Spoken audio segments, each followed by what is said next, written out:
안녕하세요. 주요고등학교 1학년 학생 여러분. 2025학년도 창의과학생 연구반에 대해서 안내드리겠습니다. 창의과학생 연구반은 주요고등학교가 전통 있게 진행하고 있는 프로그램입니다. 여러분들에게는 생소하고 낯설 수 있는 프로그램이어서 안내 자료를 제작했으니 잘 시청해 주시고 그리고 많은 참여 부탁드리겠습니다. 창의과학생 연구반은 토론과 조사를 거쳐 특정 과학과제를 선정하여 실험 실습을 수행하고 결론을 도출하여 보고서를 작성하는 일련의 연구 과정을 체험하여 과학자가 갖추어야 할 연구 수행 능력을 기르기 위한 활동입니다. 1학년 여러분들에게는 과학을 주제로 조금 더 깊이 있는, 심도 있는 탐구의 기회를 제공하고자 진행하고 있습니다. 신청 방법은 다음과 같습니다. 오늘부터 9월 18일 목요일 23시까지이며 대상은 1학년 학생입니다. 단 1인 연구는 불가하며 2에서 3명으로 팀을 구성을 해야 합니다. 신청 방법은 연구 계획서와 두 편의 선행 연구 분석지를 작성하여 PDF 파일로 저장, 변환한 다음 리로스쿨로 제출하시면 됩니다. 리로스쿨 제출하는 곳은 활동보고서, 포트폴리오, 진로 게시글을 확인하세요. 그리고 연구 계획서와 선행 연구 분석지 양식은 리로스쿨 가전통신문 게시글에 탑재해 놓았으니 다운로드해서 활용하시면 됩니다. 신청 양식 두 개에 대해서 간략하게 소개해 드리겠습니다. 왼쪽은 학생 연구반 연구 계획서입니다. 연구 주제, 목적, 실험 준비물, 연구 방법, 기대 성과, 연구팀 구성 등을 작성을 해서 두 쪽 이내로 작성해서 제출해 주시면 됩니다. 이때 실험 물품을 작성할 때는 해외 배송 물품이 불가하다라는 거, 그리고 학교에서 실험 가능한 물품만 작성해 주셔야 한다는 점이고요. 고가의 장비를 활용한 실험이라든지 또는 위험한 실험의 경우는 연구반 선정에서 제외될 수 있습니다. 그리고 선행연구 분석지 양식입니다. 논문 제목과 논문 내용 요약은 당연히 하셔야 되는 거고요. 가장 중요한 부분은 이 부분입니다.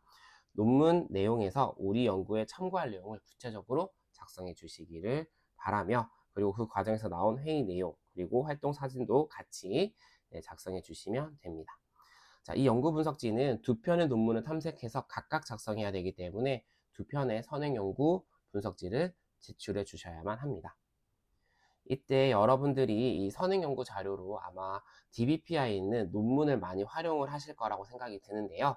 이 DBPI에 대한 논문 연구진들이 했기 때문에 좋은 학술 자료입니다. 하지만 여러분들이 이해하기엔 조금 어려울 수도 있고 또 너무 주제 자체가 어려울 수도 있어요. 그래서 초등학교, 중학교, 고등학교에 재학 중인 학생들이 이와 같은 연구 활동을 진행을 해서 참여하는 프로그램이 과학전람회라고 있습니다.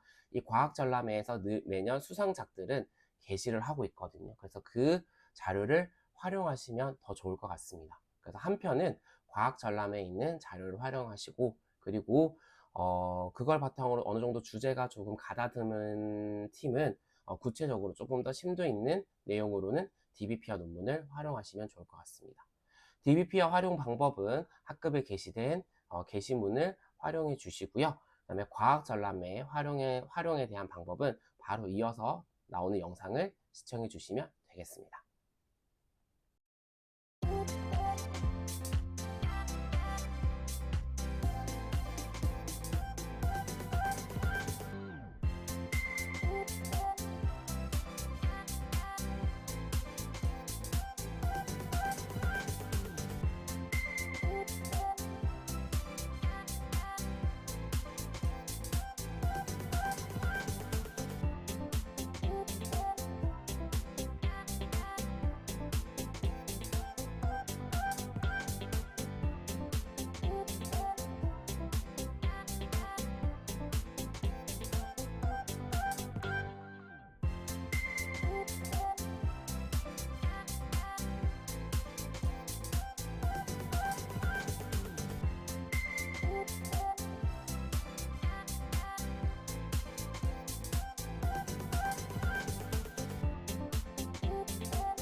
네, 영상 잘 보셨나요? 그러면 이어서 연구반 활동에 대해서 안내 드리겠습니다.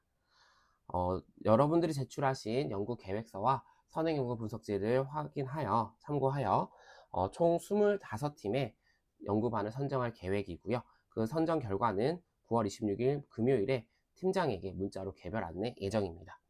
그리고 선정된 팀에 한해서 지도교사 매칭 및 사전교육은 10월 13일 월요일에 진행될 예정입니다. 연구반 활동 기간은 10월 13일 월요일부터 11월 16일까지 진행되며 월요일 방과 후 시간에 과학실에서 연구활동을 진행하시면 됩니다. 단 시간 및 장소는 지도 선생님과 상의 후에 조정이 가능합니다. 그리고 팀별로 소정의 연구 재료비를 지원할 예정이고 이 내용은 이후에 다시 안내하도록 하겠습니다. 그리고 연구팀은 11월 16일까지 연구일지 3편 이상과 그 다음에 최종 보고서를 제출해 주시면 되고요. 제출하는 곳은 신청서 제출했던 곳과 동일합니다. 활동보고서, 포트폴리오, 활동보고서, 포트폴리오, 진로 게시판을 참고해 주시면 되겠습니다. 네, 최종 양식에 대해서 안내 드리겠습니다. 연구일지는 다음과 같습니다. 이러한 연구일지 3편을 작성해 주시면 되는 거고요. 연구일지를 작성하는 이유는 연구의 지속성을 위한 것이다 라고 생각을 하시면 될 것 같아요. 그래서 여러분들이 그날 했던 연구 내용을 좀 구체적으로 기록을 해 주시면 좋을 것 같습니다. 네, 특히 팀원들 간의 의견을 나눴던 내용들도 구체적으로 써주시면 여러분들이 다음 연구활동을 준비하는 데 있어서 도움이 될 거라고 생각이 들고요. 또한 만약에 실험을 했다 또는 무언가 실질적으로 해본 것이 있다라고 했을 때 어떤 결과를 얻었는지, 그리고 그 과정에서 오차가 있었는지, 실험 실패를 했는지, 그러면은 또 성공을 어떻게 했는지, 이런 것들을 구체적으로 써주시면 되겠습니다. 마지막으로는 성찰일지 부분에는 총괄하는 평이라고 보시면 돼요. 총괄평이라고 보시면 될 것 같고요. 총평. 그래서 활동을 통해서 알게 된 점, 아쉬운 점을 작성하고 이후 활동 계획을 구체적으로 작성해 주시면 되고, 매 활동마다 활동 사진 하나씩 작성해서 첨부해 주시면 되겠습니다. 그래서 이러한 연구일지 총 3편 이상을 작성하셔서 제출해 주시면 되고요. 그리고 최종 보고서 양식은 다음과 같습니다. 그래서 이 최종 보고서도 같이 작성해서 제출해 주시면 됩니다. 특히 최종 보고서 양식을 작성할 때 여러분들 여기 목차를 참고하실 텐데요. 이 목차는 예시니까 여러분들 팀에 따라서 팀별로 조금 수정해서 작성하셔도 됩니다. 하지만 이제 큰 틀에서는 서론, 이론적 배경, 연구 과정, 설계 및 진행, 연구 결과 및 고찰, 결론 및 제언, 참고 문헌 순으로 진행되는 것은 좀 지켜주셨으면 하고요. 특히 세부적으로 작성해야 되는 내용들이 있을 거예요. 이 내용을 무엇인지 잘 모르겠다라고 하면 지도 선생님께 여쭤봐도 되고요. 또는 아까 선생님이 그 선행연구 분석할 때 참고하라고 했던 과학 전람회 자료 있잖아요. 과학 전람회도 이 양식을 따라서 보고서를 제출해야 됩니다. 그래서 해당 보고서에 어떻게 작성했는지를 좀 읽어본 다음에 이러한 내용을 작성하는 구나 라는 것을 확인하고 여러분들도 그에 맞게끔 작성해 주시면 되겠습니다.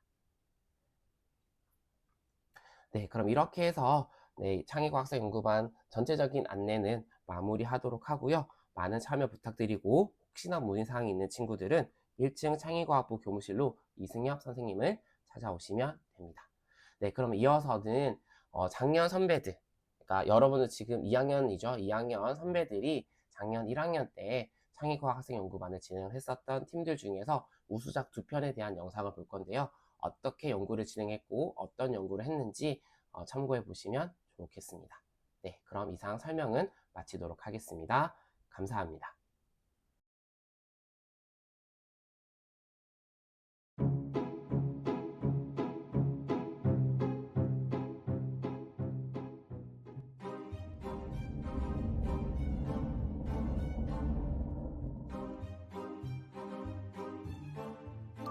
안녕하세요. 삐리뽕 빠리뽕입니다. 저희는 차단적 자체 제작과 집중력 비교에 관한 연구를 해보았는데요. 이에 따라서 저희는 감자 전분, 철새가루, 통밀가루, 타피오카 전분으로 접착제를 제작하였습니다. 본격적인 실험에 앞서 가설 하나를 세우자면 아밀로펙틴, 즉 쉽게 설명해 당이 많을수록 접착력이 높아진다입니다. 먼저 준비물로는 가열 도구, 접착제를 제작할 가루들, 페트병과 물, 철제 스탠드 등을 준비합니다. 우선 천연 접착제를 제작해야 하는데요. 스테인리스 그릇에 물에 풀어놓은 전분을 넣고 중불에 지속적으로 저어줍니다. 이러한 과정을 반복하면 4가지의 천연 접착제가 만들어집니다. 참 쉽죠? 자, 이제 실험을 진행해볼까요? 철제 스탠드에 클립을 사용하여 종이를 고정한 뒤 똑같은 크기의 다른 종이에 50ml의 물을 넣은 페트병을 매달아줍니다. 그리고 철제 스탠드에 고정된 종이에 3cm의 선을 그어주고 밀가루 접착제를 얇게 펴발라줍니다. 그 후에 페트병이 매달려 있는 종이를 천에 맞춰 붙여준 다음 잡고 있던 페트병을 가볍게 놓아준 후 페트병이 완전히 떨어질 때까지 시간을 타이머로 재줍니다. 이 과정을 통밀가루 접착제를 포함하여 감자 전분, 찹쌀가루, 타피오카 전분 접착제로도 진행해줍니다. 그리고 물량을 추가하여 80ml의 물을 넣은 페트병으로도 실험을 한 번 더 진행해줍니다. 그럼 짜란, 실험이 끝났습니다. 여기서 끝나면 섭하겠죠? 추가 실험을 하나 더 진행해 보았습니다. 바로 아밀로펙틴 함량 비교 실험입니다. 이 실험은요, 만들어둔 4가지의 천연 접착제를 패트리 접시에 펴발라 놓고 그 위에 아이오딘, 아이오디나 칼륨 용액을 스포이드로 한두 방울 떨어뜨려 주면 됩니다. 자, 이제 진행했던 실험들의 결과를 알려드리겠습니다. 첫 번째로 진행했던 천연 접착제의 접착력 비교 실험의 결과는 물 50ml에서 찹쌀가루 접착제가 버틴 초는 7.64초, 통밀가루 접착제는 24.43초, 타피오카 전분 접착제는 4분 58.07초, 감자 전분 접착제는 5분 이상 버틴 것으로 측정되었고, 물 80ml에서 찹쌀가루 접착제는 5.19초, 통밀가루 접착제는 11.27초, 타피오카 전분 접착제는 30.6초, 감자 전분 접착제는 5분 이상 버틴 것으로 측정되었습니다.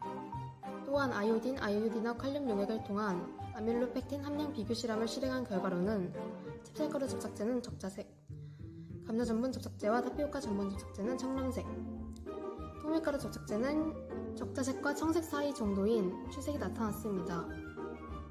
아이오딘, 아이오디나 칼륨 용액은 아밀로펙틴과 반응했을 때의 적자색, 아밀로호스와 반응했을 때의 청색을 띠는데, 이러한 조사 결과가 의미하는 바는 아이오딘, 아이오디나 칼륨 용액이 접착제와 반응했을 때 적자색을 띄어야 아밀로펙틴의 함량이 높고, 즉 접착력이 높다고 할 수 있는데요. 실험을 진행한 결과는 이와 반대로 청색을 띤 감자 전분 접착제가 가장 오래 버텼고, 마찬가지로 청색인 타피오카 전분 접착제가 그 다음, 회색을 띤 통밀가루가 세 번째, 마지막으로 적자색을 띤 찹쌀가루 접착제가 가장 적게 버텼다는 결과를 얻게 되었습니다. 이렇게 실험 결과가 주사한 것과 아예 반대로 나온 이유를 고민해본 결과 저희의 실수가 한몫했다는 것을 깨닫게 되었습니다. 먼저 접착제를 식히는 과정 중 감자 전분 접착제가 너무 많이 식어 한 번 더 끓이게 되었는데, 이 때문에 감자 전분 접착제의 접착력이 비교적 비정상적으로 높아지게 되었습니다. 또한 통밀가루를 사용해 실험을 진행해서 접착제의 색이 황색으로 나와 아이오딘, 아이오디나 칼륨 용액을 떨어뜨렸을 때 색 변화를 명확히 관찰할 수 없었습니다. 이러한 문제점들을 토대로 접착제를 동시대에 제작하여 접착제의 방치 시간을 줄이고 접착제 간의 차이를 줄여야겠다는 생각이 들었습니다. 또한 황색의 통밀가루 대신 흰색의 통밀가루를 사용하거나 밀가루로 실험을 진행하여 접착제들의 색을 통일시켜야겠다는 것을 느꼈습니다. 지금까지 삐리뽕 빠리뽕이었습니다. 감사합니다.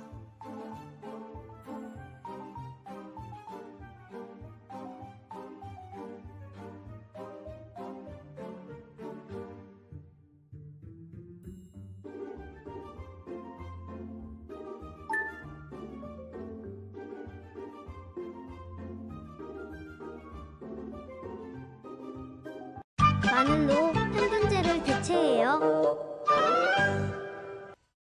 어떻게 하지?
결론적으로 시록마늘은 일반 화학비누와 비슷한 효과를 가진 항균 능력을 입증해내었다. 시록마늘이 가장 뛰어난 항균 효과를 보였으며 그 다음 순서는 열을 가한 마늘, 냉동마늘 순서다.